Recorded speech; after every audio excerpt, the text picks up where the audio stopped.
Okay, we're going to show you how to repair a burn hole. So what we have here is just a standard fabric. This has got a little bit of Durapella, so that means when I comb it, it can change colors. So that means it's going to blend pretty well. So we're going to set it up with a needle. The needle has thread running through the eye hole, and what I have is I have one thread longer than the other. And at the end of the longest thread, we tie a gigantic knot. Okay, and what that knot will do is when we go through this burn hole, we're going to bury the knot. We're going to pop up, we're going to go back down, and we're going to pop back up. So you see here, I've gone in and out a couple of times on the opposite side of that burn hole. Now we're going to pull the thread through, and that knot will go to that last hole. So what this does is if the knot ever slips through this woven material here, it will have another chance to stop along the way. So wherever the thread comes out, we're going to go straight across from it. We're not going to take a very big bite, but we're going to go straight out across from it. Now, from that one, we're going to come over here. So what we're building is we're building a football around this hole. So from there, all the way around, we're building a football. So, now if my bite is this big, that's how far away it needs to be from that thread. So, if the bite is that big, right there, I will start my needle that far away from my last thread from the other side of the tear. So what you want is you want your football laces to be straight across. They can't be straight across if you're taking odd bites. So you have to make sure that your bites are equal, and it is the most important part of blind stitching, is making sure your bite from here to here is the same distance from here to here when you start. Now, as you notice, I'm growing, my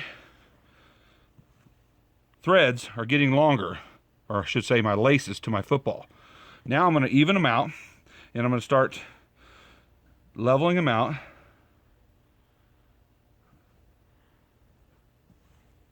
And now I'm going to start making the laces go downhill. So I'm physically making a football. And one of the harder things to do is not to tangle your thread. So I'm not trying to tie any knots at all at this point. So we're making sure that we are bringing our football to a close. Okay, so I'm going to basically bring this down to where I just have no more room. All right, so you see my football? See how that works? So ready? 1, 2, 3. That's called a blind stitch. The knot has nowhere to go. It stays consistent. Now, to tie off a blind stitch, it's going to be hard to see, but I'm going to put my hand behind it. This is called a T. This is the leg of my T, and the needle will be the head of the T. I'm going to go right under the T, just like that. Now, what I've been avoiding doing this whole time, I'm going to do it. I'm going to tie a knot. I'm going to make sure my thread line is tight. It's what I want, because after I do this, I can't go back and fix it. Okay, there's my T. We're going to do this, repeat this twice. Right underneath the same hole, pull it tight, press it down. Now, I've been going this direction. What I'm going to do is I'm going to go the opposite way, right under the knot, and I'm going to go long. See how long I went? Went pretty long. So as far as my needle will let me go. That way you have a tail. Now take a good look at this knot. Watch this knot disappear. Let me roll it up so you can see it. So there's the knot. Ready? Boop.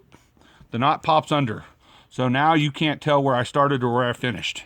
That is called a blind stitch. These puckers will level out as you use the fabric, and so it'll look good. So that's it.